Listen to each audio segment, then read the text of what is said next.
नमस्ते दोस्तों, कैसे हैं आप। ऑनलाइन क्लासेस में आपका फिर से स्वागत है। आज हम एक नए टॉपिक के साथ आए हैं। ये टॉपिक बहुत ही इम्पोर्टेंट है और हर एग्ज़ाम में इससे ज़रूर क्वेश्चन आते हैं, चाहे वो यूजीसी नेट का पेपर हो या केवीएस का पेपर हो या एनबीएस का पेपर हो या राजस्थान लाइब्रेरियन ग्रेड 2 या सेकंड किसी का भी पेपर हो।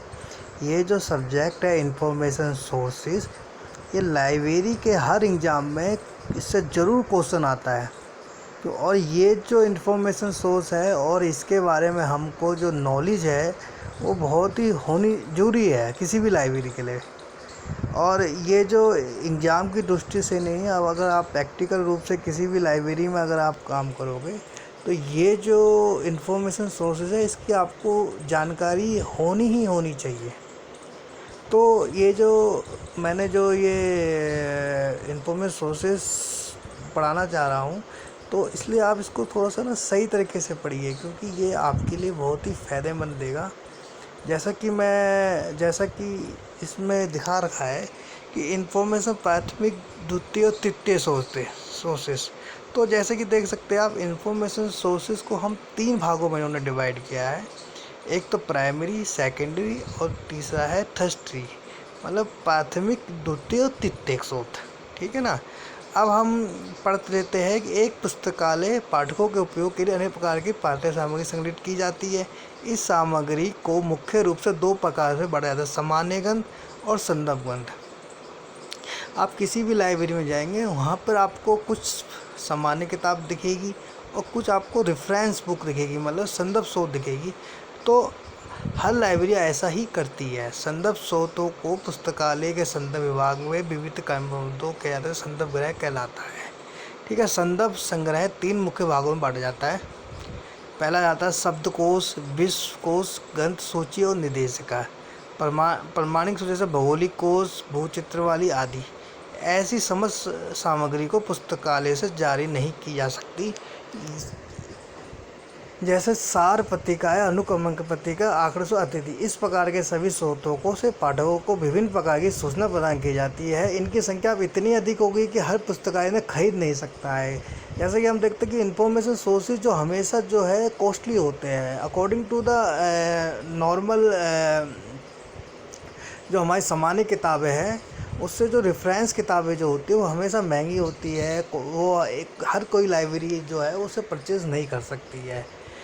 इन स्रोतों से पक्षपात सामग्री के अतिरिक्त अन्य रूप से उपलब्ध है, जैसे computer, tab, disk, data basic आदि। ठीक है ना। अब है सूचना स्रोत, जो संदर्भ स्रोत भी कहा जाता है। 3 तरह के होते हैं, जैसे कि आपको बताया गया। तो 3 तरह के, सेकेंडरी, प्राइमरी, फिर सेकेंडरी, फिर थर्सरी सोर्सेस, प्राथमिक, द्वितीय और तृतीय स्रोत। ठीक है। अब हम प्राथमिक स्रोत के मौलिक और प्रमाणिक होते हैं। सबसे पहले जो प्राथमिक स्रोत है हम उसके बारे में मैं यहाँ अध्ययन करेंगे। जो हमेशा जो प्राइमरी स्रोत होते हैं वो मौलिक और प्रमाणिक होते हैं। ये स्रोत साधारणतः नया ज्ञान प्रस्तुत करते हैं और या नई धारणाएँ अथवा वाक्य प्रस्तुत करते हैं। अतः इसमें सामाजिक सूचनाएँ निहित होती है। साधारण प्राथमिक स्रोतों के अनेक स्वरूप होते हैं, जैसे शोध पत्रिका, उल्लेख, विनिबंध, मोनोग्राफ, प्रतिवेदन, शोध एक्सब आदि। कुछ अन्य प्राथमिक स्रोत प्रकाशित नहीं भी हो पाते, जैसे कि प्रयोगशाला की डायरिया, ये हमारी प्राइमरी में जाएगी। अभ्यंतर प्रतिवेदन, बैठक की कार्रवाई, कंपनी की फाइलें, पत्र व्यवहार आदि। ये प्राथमिक स्रोत शोधकर्ताओं के लिए अत्यंत ही महत्वपूर्ण होते हैं, क्योंकि मौलिक स्रोत के बारे में सामयिक ज्ञान पर प्रस्तुत करते हैं और उनके आधार पर अन्य शोधकर्ता नवीन और मौलिक स्रोतों की रचना करते हैं।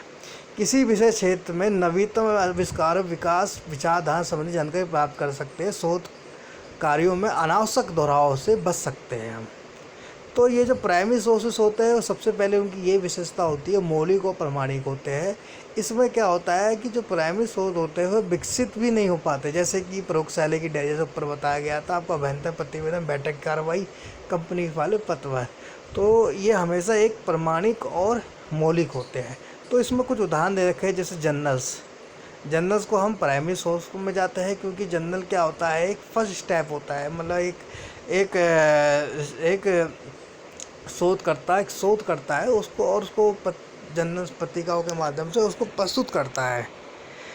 तो पत्रिकाओं के कुछ उदाहरण जैसे American journal of physics, journal of American society of information. तो ये हमारा जो आता है प्राइमरी सोर्स आता है। प्राइमरी सोर्स रिसर्च रिपोर्ट भी इसका एक उदाहरण है, और रिसर्च मोनोग्राफ भी इसका एक उदाहरण है, और कॉन्फ्रेंस प्रोसीडिंग भी इसका एक प्राइमरी सोर्स के अंदर आता है। जैसा कि आप देख सकते हैं पेटेंट्स भी आता है, प्राइमरी सोर्स का ही एक उदाहरण है, और ये हमेशा इसका जो हमेशा एक ना क्वेश्चन ज़रूर आता है। ठीक है, अगर आपको कुछ समझना है तो आप कमेंट बॉक्स में लिख सकते हो। ठीक है, अब दूसरा है स्टैंडर्ड बिजनेस लिटरेचर और थीसिस आपका प्राइमरी सोर्स में आएगा, और जो अनपब्लिश सोर्स भी होते हैं वो भी प्राइमरी सोर्स का ही हिस्सा है। आप ये देख सकते हो इनमें से कुछ सोर्स निम्न प्रकार में कंपनी फाइल, प्रयोगशाला टिप्पणियाँ, बैठक कार्रवाई, चिट्ठी, पंडुपी, डायरिया, राज्य के चित्र, शिलालेख, सिक्के, मौलिक इतिहास, साक्षात्कार, ये सब हमारे प्राइमरी सोर्स में आता है। अब हम द्वितीय स्रोत के बारे में देंगे। प्राथमिक स्रोतों का प्रयोग इतना आसान नहीं, क्योंकि कई बार इन्हें खोजना बहुत ही कठिन होता है।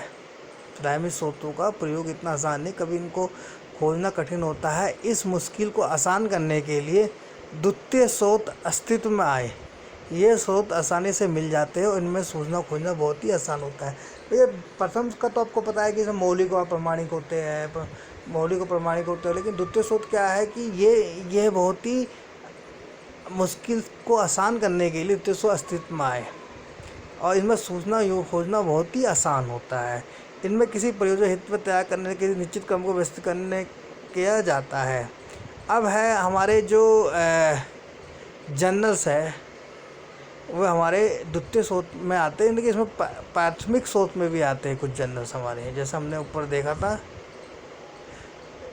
बुलेटिन आती है, किरट आदि सम्मिलित किया जाता है। इसमें हम क्या करते हैं, बुलेटिन हो गई, कोई गोष्ठी कार्य विवरण हो गए, क्रियाकलाप हो गए, वो हमारे प्राइमरी आते हैं, और कुछ जर्नल हमारे सेकेंडरी में भी आते हैं। जैसे आप देख सकते हैं Herald of library science, new society of London. अब है इंडेक्सिंग ऑफ जर्नल भी आता है, एब्स्ट्रैक्टिंग जर्नल भी आता है, बिब्लियोग्राफी हमेशा सेकंड सोर्स में आएगी, और review of progress, reference sources, monograph,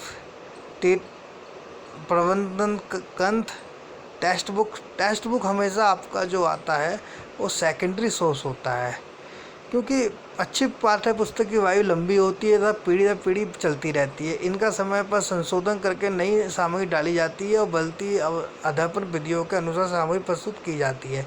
इस प्रकार कहा जाता है कि पाठ्य पुस्तक ज्ञान डिजाइन के बारे में जानकारी हासिल करने का बहुमूल्य स्रोत है, तो इसलिए ये आता है आपका सेकेंडरी सोर्सेस में। अब द्वितीय स्रोत क्या होते हैं कि जो जिनका कार्य प्राथमिक और द्वितीय दोनों स्रोतों से भिन्न होता है, ये द्वितीय स्रोत कहलाते हैं। इनका मुख्य कार्य होता है शोधकर्ता एवं वैज्ञानिकों को प्राथमिक और द्वितीय स्रोतों के प्रयोग में सहायता प्रदान करता है, जिनसे वंचित सूचना की खोज प्राप्ति कर सकते हैं। और द्वितीय स्रोत प्राय विषय ज्ञान प्रस्तुत नहीं किया जाता, बल्कि ज्ञान को अंकित करते हैं। तो इसमें जो हम देख सकते हैं डायरेक्टरीज एग्जाम्पल ऑफ द द्वितीय स्रोत का एग्जाम्पल है, और इसमें है ईयर बुक्स जो होती है हमारी तृतीय स्रोत में आती है। गाइड्स टू लिटरेचर वो हमारा तृतीय स्रोत, मतलब बिब्लियोग्राफी हमारा तृतीय स्रोत में आता है। List of research in the progress. तो जैसे कि आप देख सकते हैं आज हमने इंफॉर्मेशन सोर्सेस के बारे में पढ़ा है, प्राइमरी, सेकेंडरी और टर्टियरी के स्रोतों के बारे में पढ़ा है, प्राथमिक, द्वितीय, तृतीय स्रोतों के बारे में पढ़ा है। तो अगर आपको ये वीडियो अच्छा लगा तो उसको अधिक से अधिक लाइक कीजिए और सब्सक्राइब कीजिए। जय भारत, जय हिंद।